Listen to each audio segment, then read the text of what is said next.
It is the 13th of July 1986. They say that living with privilege is difficult. It isn't. Shunning that privilege is maybe a little bit tougher. Being heir to a huge fortune has never been a barrier to getting into your particular chosen profession. In fact, it's usually a huge bonus. Hundreds of millionaire dads with frustrated dreams of excitement and fame have paid for their kids to get into the industry. You're pretty sure your dad would never have given you the money for this. After all, you're John Colum Crichton Stewart, the Earl of Dumfries, first in line to one of the richest hereditary fortunes in the United Kingdom. Sport was the plaything of the nobility. It was never something to be seriously pursued. You had friends at Ampleforth College, an incredibly exclusive boarding school, who excelled at polo, rugger, rowing, all the usual stuff. But your obsession lay elsewhere. You dropped out of school, much to your parents' chagrin, because John Colum Crichton Stewart didn't want to follow in his father's footsteps. He wanted to drive. He wanted to make it to Formula One. This is Scotland, a podcast about history and where we made it. I'm Michael Park. 13th of July 1986 was the British Grand Prix at Brands Hatch. You start the race sandwiched between fellow British drivers Derek Warwick and Martin Brundle. But there you are, saltire emblazoned across your helmet, 7 places behind your teammate, Ayrton Senna. The race had to be restarted when another driver crashed headlong into a barrier, breaking both his legs. It didn't take much to remind you of the risks when you were hitting corners at nearly 100 miles per hour. Lap 1. Out of the final corner, down the pit straight into the tightening bend at Paddock Hill. Keep your eyes out for cars, diving down the inside. This was where the accident happened. 26 drivers started the race. Only 9 would finish it.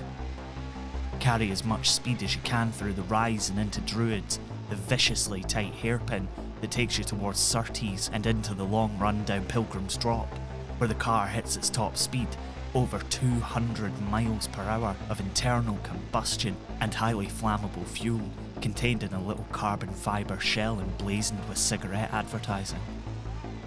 Make a mistake, that could be it.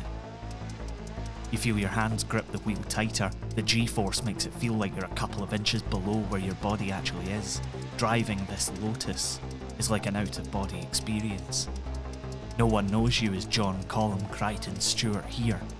Nobody calls you the Earl of Dumfries or the future Marquess of Bute. Everybody knows fine who you are.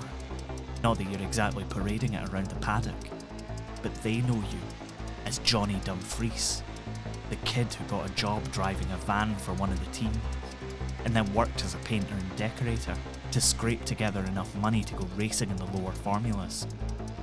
You touch the apex at Stirling.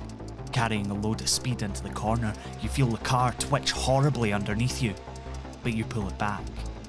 You're here because Senna didn't want a competitive teammate. He wanted someone who would be a pure number 2. You don't care. You're here. You're racing in your first British Grand Prix. If it's your last time too, for whatever reason, then so be it. Through clearways, round the Clark curve, 1 more lap down, only 73 to go. You finish the race, 7th of the 26 starters. The fact that only 9 finished it is by the by. You go on to score a few more points throughout the rest of the year, but Lotus quietly let you go at the end of the season. The Formula One dream is over. But hell, at least you did it. You got there. You tested yourself against the best drivers in the world, and you did it on your own merits, without using your family's money. Influence? Maybe, but money, no. But there are other cars out there. Other races. Other glories. It's been a long time since you've tasted victory.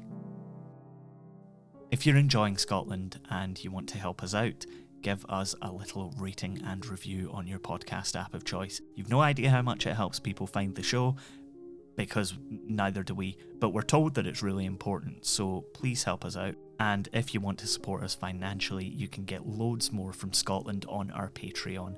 Head over to patreon.com/Scotland History Podcast and support us for as little as $2 per month. Enjoy the rest of the show. It is 1988. Formula One might be gone. A lazier narrator might say that it's in your rear view mirrors as you cross the line in your biggest race yet. Between you and your two teammates, Jan Lammers and Andy Wallace, you've just driven 3,313.8 miles over 24 hours. That's roughly the equivalent of driving from Edinburgh to Damascus in a day. The superpowered Jaguar you drove to victory is stuck in fourth gear as Lammers brings it home across the line, finishing just under a lap ahead of the previously dominant Porsches. Jaguar were back on top, and Johnny Dumfries had just won the most prestigious race in the world, the 24-hour of Le Mans. You're on the top step of the podium again, covered in champagne, bedecked in a wreath of flowers. By 1990, Johnny Dumfries had disappeared, retiring from racing to run the family's many businesses. With his father passing on, Johnny ascended to the Marquisate of Bute and became one of the richest men in the nation in 1993. Known as a reluctant aristocrat, must be tough, he began the process of selling many of his holdings to both private investors and the communities around them as soon as he could. It's said that he doesn't have much interest in the dynasty of his family, and still prefers that people call him John Bute, or just Johnny. But in 2020, the Marquis of Bute was, along with his family, charged with breaching COVID-19 travel restrictions by travelling from London to his home at Mount Stewart near Rothesay. His daughter put the trip on Instagram stories. They say that living with privilege is difficult, even for the reluctant gentry. Apparently not. You've been listening to Scotland. It was written and produced by me, Michael Park, and is a production of Be Quiet Media. The music for every episode of Scotland is by the human screaming V10 turbocharged man, Mitch Bain. You can check out more of his work at mitchbain.bequiet.media. Jamie Mowat does stunning illustrations for us, which you can see in our episode art.